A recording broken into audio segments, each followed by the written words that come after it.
I'm Captain Eddie Castle, and I'm getting suited up because you're in my shop. We're going to do a few little things today. We're about playing around with some more jewelry and some trinkets and stuff.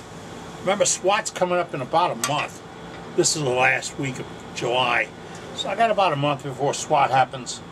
And I'm heading to Waco, Texas for the world's finest wood turning exhibition and symposium. And Mama's taking me, and I want to be able to spend money. I mean, I want to buy stuff. So to do that, I got to be a good guy in this first place. But to do this, first, you got to be a good guy, and you got to, you know the deal, you got to watch.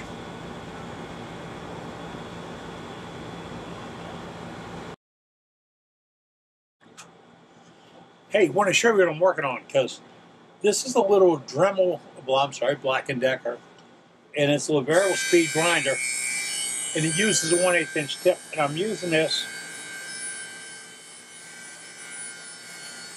with my safety glasses to knock the finish off this rose engine handle that I have for my cane. I need a cane because I need a third lathe. And I'm not as blessed as some of you guys. Okay. But this has got little fine tips on it. They look like a wire brush, but it's plastic. And it'll remove the CA finish from that. You see it? I did it on an ornamental lathe about 6 or 7 years ago. I think y'all were here when I did that. The finish is breaking down a little bit. And because the finish is breaking down, I really like this cane. I think I need to kill that big friggin' bug. But I think I need to polish the buff off the old CA, clean it up a little bit with Scotch Brights, and then I can put a new finish back on it again. Now this is just removing the CA. It's really not hurting the wood whatsoever. And they make these little grit wheels in about 6 or 8 different grits. And I don't remember where I picked them up at, but they're handy for when you're doing detail work, to clean up the detail work. It really is. It'll help you knock off some of the fuzz and the little spots that'll give you a ridge when you get into it. I got a bug here that wants to move in. But that'll clean it all up. Then I'll recoat it with CA. And that'll be really good. How did I get this out and play with it? Because a couple of weeks ago, a month ago, time warps. All right, I talked to you about these screw-in inserts that you can put in pieces and what you can do with them, and here it is. This is a screw-in insert. You see that brass fitting right there? That plus the piece that's here, they go together and they create threads. They don't create threads, they are threads to put your pieces together. Now, when I was still working, a long time ago, I would catch the bus back and forth every day to save the parking money, because that's wood turning money. And I needed to have 5 quarters to get on the bus every day. Well, my stash of quarters went in this container. So every day when I got on the bus in the morning to come home to go to work, I'd make sure I had 5 spare quarters in there. And then when I got home, it was there again. It's like when your mama put that 30 cents in your pocket for you to buy lunch and a drink and a snack. Remember those days?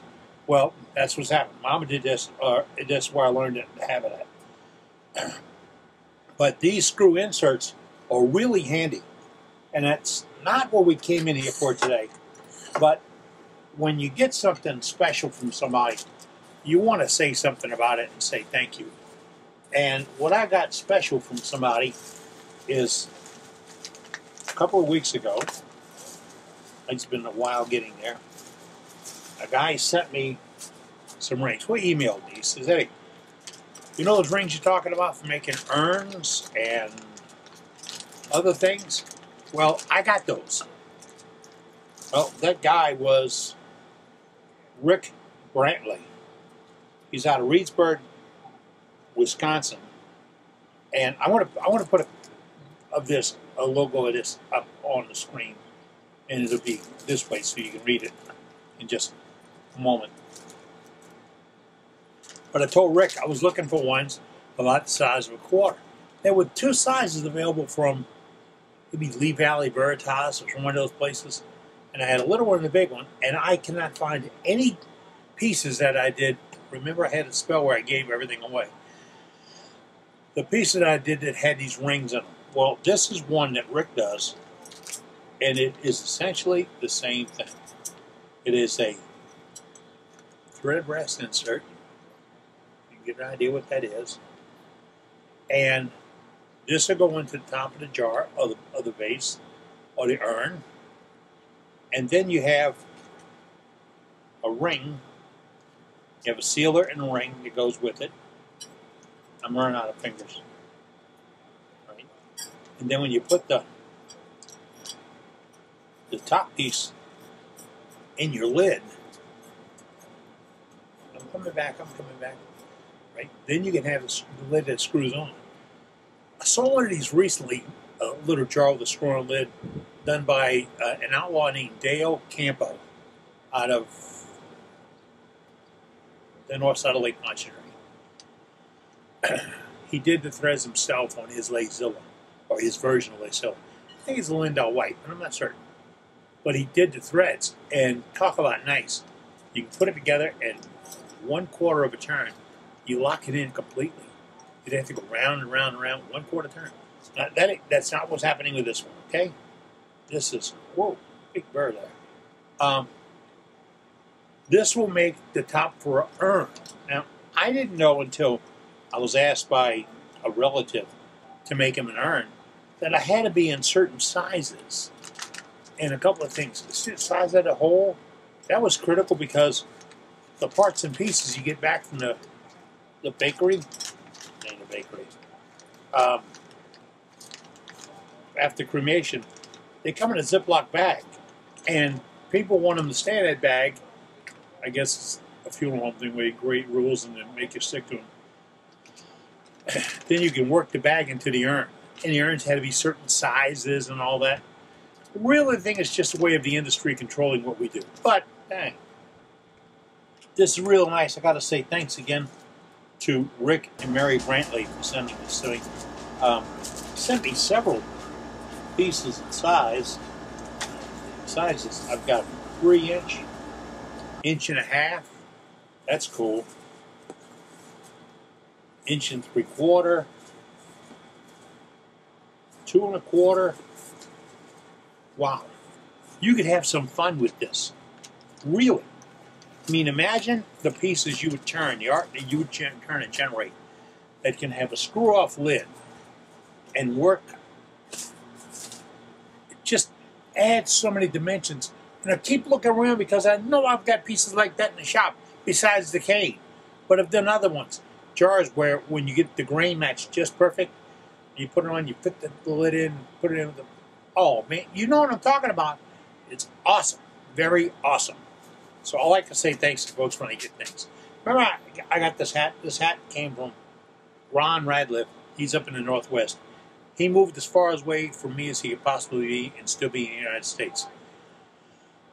Besides Alaska. But Ron sent me this hat. A guy at one of the Bayou Woodturners, and they got a new name for the club, but it's Bayou Woodturners. The guy sitting there the other day says, "Hey, Cap, where'd you get that hat? I want one." I know this guy. He was a buff driver. When I was in Guam in 1972, that was my third major, spent 31 out of 48 months overseas. That was my third major event to go to. And that's when Nixon decided to bomb North Vietnam, and he called 50,000 of us and sent us to Guam, and we all had to go work right now. Well, John Bile was a buff pilot. Buff. Big, ugly, flying. They get that fourth F. Big, ugly, flying Earl, something like that. But John drove one of those B-52s. Now he said, I was in the war. You were 30,000 feet above the war, John. Come on. But no, really, those guys and our guys made it happen. Our guys. I was an ammo guy. Yeah, I'm the bean stacker from the bomb dump that got the bombs out to the flight line, and then another group, 4.62s, put them on the aircraft, and then another group, the pilots, flew them to the war. Now, without the bombs, all that flying and crap, that's got nothing to do with anything. They ain't gonna win anything. But now we gave them the bombs. So John asked me about a hat, and I was glad I could send him one of the hats. And if you'd like a hat like this, you're a proud veteran, and there's not a reason in the world why you shouldn't be a proud veteran. Drop me an email at my email address right here. EddieCastelin@gmail.com, and I'll be glad to send you the link to it. Okay? I got a couple other things. Got to find my notes. I made notes. Oh, are you subscribed to this channel? That was a yes or no question. Are you subscribed to this channel? One more time. Are you subscribed to this channel? All right, good. All right. For those that answered no, and you wonder why I pushed it, is subscribing to a channel makes you part of the channel. You will get a notice every time I put a video out. You will get exclusive access. You don't like that term. That's an advertising term, exclusive access. To all my videos. You see, if you're a member of my channel, or you subscribe to my channel, you don't pay anything for it. Now, if you feel like sending me a buck or two, it's okay. But you don't have to pay for it. You just become a member or a subscriber. That way, when I put a video out, you get a notice that the video's out there. It shows up on your YouTube in a little block that says new or recent or whatever. I don't know what the block says. It's down on the bottom. It's a little blinking light. I subscribe to maybe 100 different channels, and I get them all day long. And I'll go there and take a peek at them. I don't have to watch them. I can just look at them in a peek and say, I want to save this for later. Click, later, store. Click, later, store. You know, so it's always there for me when I'm looking for things to do. So if you're not a member, go down to the subscribe list and do the subscribe list. Join. While you're doing that, I'm going to check out something over here. But in the meantime, it's time to go to some photographs. And this is the work from the best turners in the world. I want to start with a nice bowl by Harry Keel. Harry, I got one thing to say. Go thinner. It's beautiful, though. Then Ken Elliott sent in some pens he did, and I'm thinking, that's a nice pair of pens. Well, how can you top that? Well, Ken did top it. Here's a nice triple of pens that he did put together. There was a little note about who these are for. And then Pat Wicker sent in some pens that he did. Nice work. Beautiful stuff. And Larry Restine, I believe that's how you say it, did this vase. And it's really nicely done. I got to show you a little something. This is the tool rest and the banjo for the tool rest. Now, a couple of weeks I was fighting with this thing, and it pinched the wine out of my hand. And then it dawned on me when I was looking at the video, that's why I'm fighting it. See that? It's not sliding right. It's not hard to fix. In fact, it's relatively easy to fix. And I'm embarrassed that it took me watching my own video to catch that. So I'm going to swing the camera around and show you something. Oh, that's my steady tailpiece. I'll put it out on a swing away. And I got this from one of your turners. Really nice deal to swing it out the way. Then I'm going to take my tool rest. Bear with me while I do this. I'm going to work the tool rest down the length of the ways and off the end. Then I'm going to flip it over. I'm going to show you where hell really lives, because that's where it's at.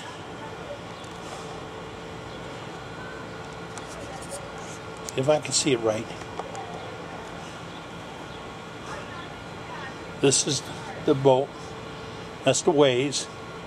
But the slide. It's crudted. It's actually crudted up. It's got residue and stuff on it from turnings and film and finishes and everything else. So what am I going to do? What's a bright thing to do? Clean it up. And it's probably one of the dreaded things in my shop that I go to use, clean things up, but I'll occasionally go to that stuff. Why? I'm going to clean off the finish and the stuff that's down in there, and I'm going to clean the top surface where it slides at, because that's what's hanging up. Now, I'm using a little sandpaper to get some Vince Welch, and this is 220. Could have been 320, could have been 400. But I'm going to use it and just clean off the finish. Then I'm going to move. It's not the greatest, but right here, see what's happening when I'm scraping off? That's finish. It leaked down the side of something I was finishing and dropped onto the tool rest. And I wiped off what I could see, and I thought, well, that's pretty good. But in truth, it went down to the bottom of the tool rest, and that caused that bump that it was sticking to. So I have my shop made parting tool, because good steel, and buff that off, and that's now clean. Then I'll go through and I'll clean off the way, the guide bar. Now I clean the guide bar because I don't want it to be full of WD-40 or any other lubricant or lubricant type product, because I don't want it to attract dust and hold it. And it will just in a normal situation. Move that. Oh, that slid nice. Cleaned it all up. All this takes a minute. You want to, why am I boring you with this? I'm not boring you. It is the common maintenance that we should all do to our lathes in order to get things working right.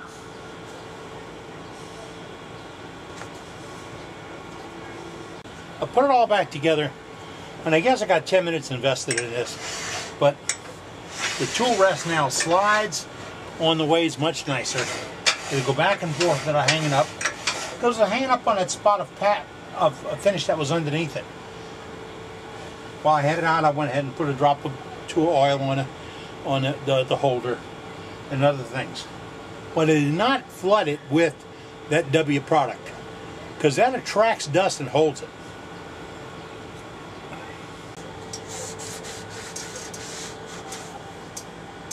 As much as a lot of folks believe in that spray it on and it's wonderful thought, it's really not wonderful, and it doesn't cause wonderful. But if you use it as a lubricator when you're cleaning with other tools, you'll get a good finish. I'm very happy how this moves. It goes back and forth very easy. There's no more jamming and controlling. When you're doing that jamming and controlling, a couple of things. Number one, a lot of you guys move the tool rest when the lathe is running. That's not a good idea, especially if you're a novice turner. And who isn't a novice turner? I haven't met one yet. We're all novices to some degree. But that's number one. If you move it and it jerks, you get hurt. Number two, it can be hard on you or make you just not want to move it because it's not convenient. And that could be really hard on you. And number three, this is the way the machine should work. Think about that. I'm kind of glad I got in the shop and got that taken care of. Take a minute when you're in your shop, see if all that stuff moves the way it's supposed to. Now, I do not have stainless steel ways or bed on this lathe. This is a very old one-way. It's available on some models, but common sense tells me I don't want that to be so slick that I can't get a grab on it. So I like the steel ones. I clean them. That's with the scuffy bright pad comes in at. I clean off of that, and I put some Renaissance wax on it. And then I buff that off.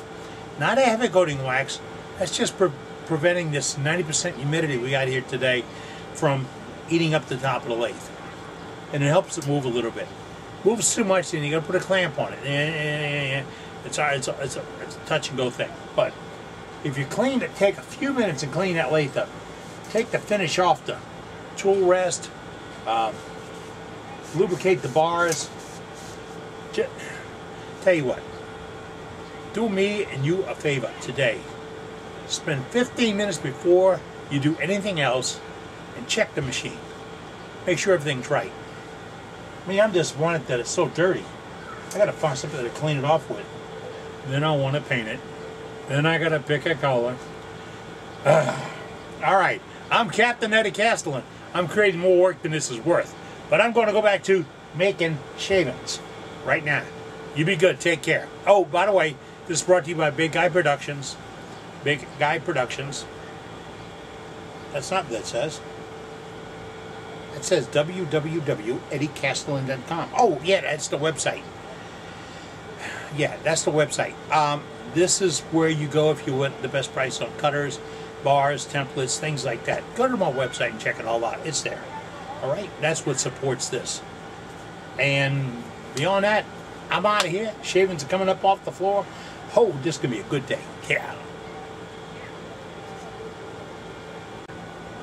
Oh, hey, I wasn't quite done. I thought I was, but I wasn't really quite done. John Bile, the buff driver, BFF driver, I remember what the second F is for. Ends in ER. But he's gone to the Naval Air Station show on the Gulf Coast this week. Yeah, and he's wearing Air Force hat. You're falling in one of two terms, John. Brave or stupid. I ain't voting for the stupid side. I think you're brave. Have fun.